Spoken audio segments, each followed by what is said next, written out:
Hey guys, sorry this email is so late and that we missed it last week. That we were just getting ready for VBS and stuff, and so we were a little behind on some things. But just because of that, just so you know, the VBS is next week.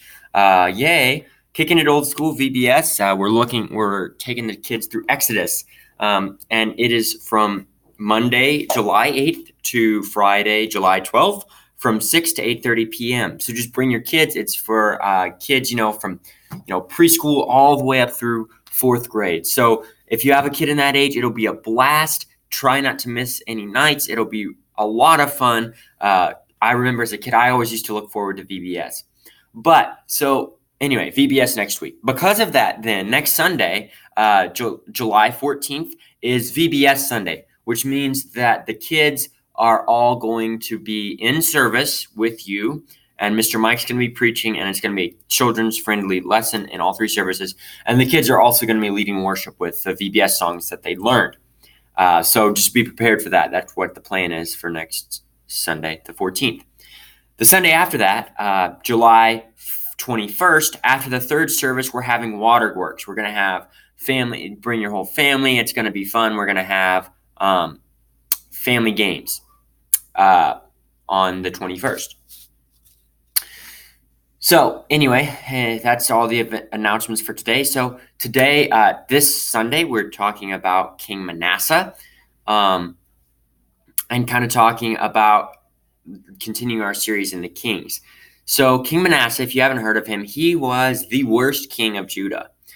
He led the Israelites in all kinds of sin, and he ended up worshiping the starry host in the temple, doing all kinds of crazy stuff. And it says many, many times that it was because of Manasseh, that the trajectory of Israel that Manasseh set them on, the reason that they ended up taken into captivity. But Manasseh was taken over by the Assyrians and captured, and he kind of had a little bit of a heart change, or not a little bit, a lot of it. And so then he had the last part of his reign, he was trying to reform everything that he had done before. But sadly, he was not able to reform because he wasn't able to undo all of the negative that he had done. And so looking at that, we're talking about how earthly kings change. But King Jesus never changes. And it points us to our need for King Jesus because he never changes and he always does what is right. He doesn't have to change from doing what's bad to what is right. So that's what we're talking about this week. If you want to review the story with these people and with your kids this week, was Manasseh a good king at the beginning of his life? That's one question you could ask. Another question is, was Manasseh a good king at the end of his life, kind of helping them remember the change that happened? And then what happened in between him being a good king and being a bad king? And of course, he was captured by Assyria. So those are three questions you could ask. And if you want to look at them, they'll be at the bottom of the email.